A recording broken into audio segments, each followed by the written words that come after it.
Hello guys, आप देख रहे हैं एजुकेशन अड्डा। Today topic is life originate from RNA. Synopsis, introduction, definition. Life originate from RNA. RNA structure, types of RNA. हम इसे 3 types में बांट सकते हैं: mRNA, tRNA, rRNA। Composition of ribonucleic acid, role of RNA, conclusion, then reference. हम अगर introduction की बात करें तो आरएनए की खोज सवेरो ओक्वा, रॉबर्ट हॉली और कॉलर वेसे ने की थी। आरएनए का पूरा नाम राइबोन्यूक्लिक एसिड है। आरएनए एक प्रकार का न्यूक्लिक एसिड होता है जो सीधे प्रोटीन संश्लेषण में शामिल होता है तथा डीएनए से ही आरएनए का संश्लेषण होता है। पृथ्वी पर जीवन की उत्पत्ति के लिए अब तक कई शोध हो चुके हैं। उनका कहना है कि डीएनए और आरएनए के मिश्रण से हमारे ग्रह पर जीवन की उत्पत्ति हुई है। कृष्णमूर्ति ने प्रदर्शित किया एक सरल यौगिक जिसे डाइमिडो फॉस्फेट डीएपी कहा जाता है, जीवन से पहले पृथ्वी पर मौजूद था। आरएनए एक अकेली बहुन्यूक्लियोटाइड श्रृंखला वाला लंबा तंतुनुमा अणु जिसमें फास्फेट और राइबोज शर्करा की इकाइयां एकांतर में स्थापित होती है।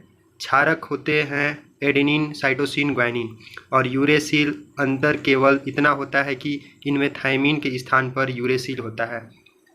किसी भी जीवित प्राणी के शरीर में राइबोन्यूक्लिक अम्ल भी उतनी ही महत्वपूर्ण भूमिका निभाते हैं जितनी डीएनए। यह कोशिका के नाभिक और कुछ सेल ऑर्गेनेल के अंदर होता है, लेकिन यह पौधा के माइटोकॉन्ड्रिया और उनकी कोशिकाओं में मौजूद होता है। यह कोशिका के कोशिका द्रव्य में पाया जाता है, लेकिन उसकी नाभिक के अंदर बहुत कम पाया जाता है।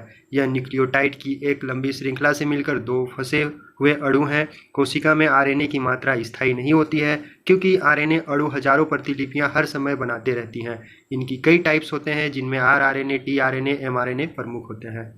अगर हम डेफिनेशन की बात करें तो आरएनए का पूरा नाम राइबोन्यूक्लिक एसिड होता है। आरएनए एक प्रकार का न्यूक्लिक एसिड है जो प्रोटीन संश्लेषण में शामिल होता है। यह विभिन्न प्रकार के प्रोटीन को जोड़ने का कार्य करता है। आरएनए की श्रृंखला फास्फेटस और राइबोस के समूहों से मिलकर बनता है, जिसके 4 मूल तत्व एडेनिन, साइटोसिन, ग्वानिन और यूरेसिल जुड़े होते हैं तथा आरएनए सभी जीवित कोशिकाओं में राइबोन्यूक्लिक एसिड की तरह मौजूद होता है। अगर हम लाइफ ओरिजिनेट फ्रॉम आरएनए की बात करें तो केमिकल इवोल्यूशन के द्वारा हम इसे समझ सकते हैं। ये थ्योरी ओपेरिन एंड हॉल्डेन 1929 में 2 वैज्ञानिकों ने दिया। इसे ओपेरिन हॉलिडेनी के नाम से जाना जाता है। इसके अकॉर्डिंग अर्ली अर्थ में जो ओरिजिन मॉलिक्यूल थे जैसे मीथेन, कार्बन डाइऑक्साइड, अमोनिया, इनमें ऑर्गेनिक मॉलिक्यूल्स बने जैसे कि आरएनए और प्रोटीन बने। फिर उन ऑर्गेनिक मॉलिक्यूल से पहली लाइफ ओरिजिनेट हुई, लेकिन ऐसा आज के अर्थ में नहीं हो सकता कि इन ऑर्गेनिक मॉलिक्यूल से ओरिजिनेट हो जाए। तो कुछ कंडीशन थी अर्ली अर्थ में जिनकी वजह से पॉसिबल हो पाया, और यह कंडीशन निम्न थी।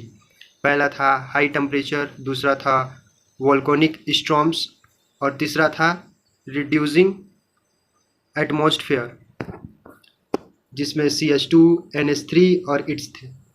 इनऑर्गेनिक कंपाउंड्स में कार्बन डाइऑक्साइड, NH3 प्रेजेंट थे। ऑर्गेनिक कंपाउंड्स में आरएनए, प्रोटीन और लाइफ ओरिजिनेट हुई। आरएनए स्ट्रक्चर की बात करें तो आरएनए न्यूक्लियोटाइड से जुड़ा होता है जो एक अणु के फास्फेट और इसके अणु के शुगर के बीच प्रेजेंट होता है। आरएनए अणु एक सूत्रीय होता है। आरएनए एक राइबोन्यूक्लिक एसिड है जो हमारे शरीर में प्रोटीन के संश्लेषण में मदद करता है। यह डीएनए अणु से प्राप्त किया जाता है तथा यह फास्फोडाइएस्टर बॉन्ड से जुड़े होते हैं। आरएनए एक लंबा बहुलक है जिसमें न्यूक्लियोटाइड होते हैं। आरएनए एक सिंगल स्ट्रैंड हेलिक्स है। स्ट्रैंडेड में 5 इंड फास्फेट ग्रुप के साथ और 3rd इंड हाइड्रोक्सिल ग्रुप के साथ होता है। यह राइबोन्यूक्लियोटाइड से बना होता है जो राइबोन्यूक्लियोटाइड्स को 3 से 5 फास्फोडाइस्टर बंधों द्वारा एक साथ जोड़ा जाता है। राइबोन्यूक्लियोटाइड की रचना करने वाले नाइट्रोसिनस बेस में एडेनिन, साइटोसिन, ग्वानिन और यूरेसिल प्रेजेंट है। RNA base adenine A, guanine G, uracil U और साइटोसिन C द्वारा डिनोट करते हैं। आरएनए में शुगर डीऑक्सीराइबोज के बजाय डीएनए की तरह राइबोज होता है। आरएनए राइबोन्यूक्लियोटाइड 4 तरह के होते हैं।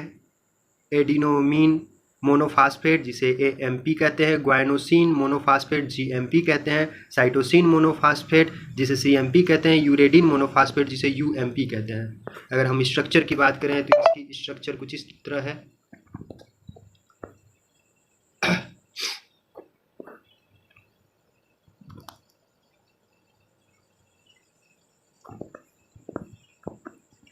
ये जो स्ट्रक्चर है वो राइबोन्यूक्लिक एसिड है।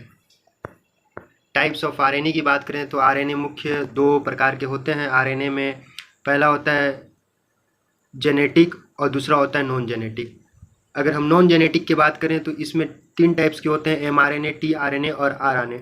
अगर हम जेनेटिक्स की बात करें तो वह RNA जो अनुवांशिकी पदार्थ के रूप में पाया जाता है उसे जेनेटिक RNA कहते हैं। जेनेटिक RNA एकल सूत्री या द्विसूत्री होती है। जब RNA द्विसूत्री होती है तो संयुग्मी DNA के समान होता है। और नॉन जेनेटिक RNA की बात करें तो उच्च वर्गीय जीन एवं पौधों के RNA पर्याप्त मात्रा में उपस्थित रहते हैं लेकिन जेनेटिक पदार्थ का कार्य नहीं करता है, उसे नॉन जेनेटिक RNA कहते हैं। नॉन जेनेटिक में DNA उपस्थित होता है, यही RNA का निर्माण करता है। RNA मुख्य रूप से 3 प्रकार के होते हैं, mRNA, tRNA और rRNA। mRNA इसे मैसेंजर RNA भी कहा जाता है। यह केंद्रक में स्थित क्रियात्मक जीन की DNA के अनुलेखन से बनता है। पॉलीपेप्टाइड श्रृंखला के संश्लेषण में एमिनो अम्ल के निश्चित क्रम को निर्धारित करने की सूचना mRNA में निहित होती है। यह केंद्रक से बाहर साइटोप्लाज्म में पहुंचता है और राइबोसोम से जुड़कर पॉलीपेप्टाइड श्रृंखला के संश्लेषण में एमिनो अम्ल के क्रम को निर्धारित करता है। प्रोकैरियोटिक कोशिकाओं में एक ही mRNA से एक से अधिक पॉलीपेप्टाइड श्रृंखलाओं का निर्माण होता है। इसलिए इन mRNA को पॉलीसिस्ट्रोनिक RNA कहते हैं, जबकि यूकैरियोटिक कोशिकाओं में एक mRNA से केवल एक ही पॉलीपेप्टाइड श्रृंखला बनाने के संश्लेषण के लिए सूचनाएं होती हैं, जिसे मोनोसिस्ट्रोनिक RNA कहते हैं। अगर हम tRNA की बात करें तो इसे ट्रांसफर RNA भी कहते हैं। यह राइबोन्यूक्लियोटाइड पाए जाते हैं। यह प्रोटीन के संश्लेषण के समय राइबोसोम के ए स्थल में अमीनो अम्ल का स्थानांतरण करता है। प्रत्येक 20 अमीनो अम्ल के लिए एक विशिष्ट RNA होते हैं। प्रत्येक RNA एक ही अमीनो अम्ल के लिए विशिष्ट होता है और प्रोटीन संश्लेषण के लिए विशिष्ट अमीनो अम्ल को कोशिका द्रव्य से राइबोसोम में ले जाता है। अंततः एक कोशिकाओं में tRNA या ट्रांसफर RNA को घुलनशील या एडॉप्टर RNA भी कहा जाता है। एक कोशिका में कुल RNA का 16 से 18% भाग tRNA का होता है। अगर हम rRNA या राइबोसोमल RNA का बात करें तो इसे राइबोसोमल RNA या कहा जाता है। rRNA राइबोसोम का एक घटक है। यह राइबोसोम का 80% भाग बनाता है। राइबोसोम न्यूक्लियोप्रोटीन तथा tRNA से मिलकर बना होता है। RNA का संश्लेषण क्रोमोसोम्स के न्यूक्लियोलर ऑर्गोराइजर क्षेत्र में पाए जाने वाली राइबोसोमल जीनों में निहित सूचनाओं से होता है। एक कोशिका में पाए जाने वाले कुल RNA का 80% भाग rRNA होता है। Types of RNA and their functions. Types of RNA की बात करें एंड फंक्शंस की तो snRNA small nuclear RNA, scRNA small cytoplasmic RNA, राइबोजोइम RNA enzyme की भांति कार्य करता है। miRNA, micro RNA, piRNA, PV interacting RNA, SNO RNA small nuclear RNA, hnRNA हेटेरोन्यूक्लियर RNA। Composition of ribonucleic acid की बात करें तो DNA के समान RNA के अणु 4 प्रकार के न्यूक्लियोटाइड मोनोमर्स के बने बहुलक हैं। RNA अणु में न्यूक्लियोटाइड की संख्या 70 से 1200 तक होती है, 12,000 तक होती है। अगर तीसरी बात करें तो RNA में एक राइबोस शर्करा पाई जाती है। चौथा RNA में ribonucleotide AM, GM, CMP, UMP होती है। रोल ऑफ RNA की बात करें तो पहला कोशिकाओं को परजीवी, जीनो वायरस और ट्रांसपोजोन से बचाने में RNA हस्तक्षेप की महत्वपूर्ण भूमिका होती है, लेकिन साधारणतः यह विकास के निर्देशन के साथ ही जीन अभिव्यक्ति में भी अपनी भूमिका निभाता है। अगर दूसरी बात करें तो RNA शरीर में DNA को जीन्स को कॉपी करके व्यापक तौर पर प्रवाहित करने में बड़ी भूमिका निभाती है। साथ ही यह कोशिकाओं में अन्य जीनेटिक सामग्री पहुंचाने में भी मदद करता है। अगर तीसरी बात करें तो RNA के जरूरी कार्यों में जीन को सुचारू बनाना और उनकी प्रतियां तैयार करना होता है। यह विभिन्न प्रकार के प्रोटीन को जोड़ने का भी कार्य करता है। अगर चौथी बात करें तो mRNA नाभिक में डीएनए की प्रतिलिपि बनाता है और जानकारी को राइबोसोम या साइटोप्लाज्म में ले जाते हैं। अगर पांचवा tRNA अमीनो एसिड को राइबोसोम में ले जाता है जहां ये प्रोटीन के निर्माण के लिए जुड़ जाते हैं।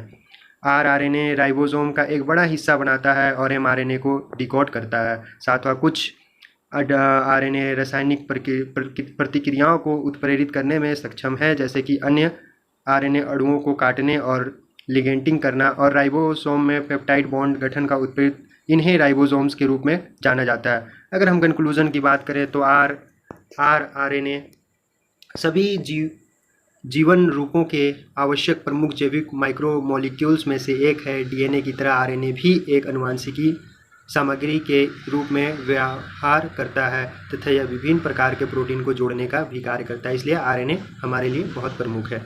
अगर रेफरेंस की बात कर बताया था। थैंक यू, धन्यवाद। Like and subscribe.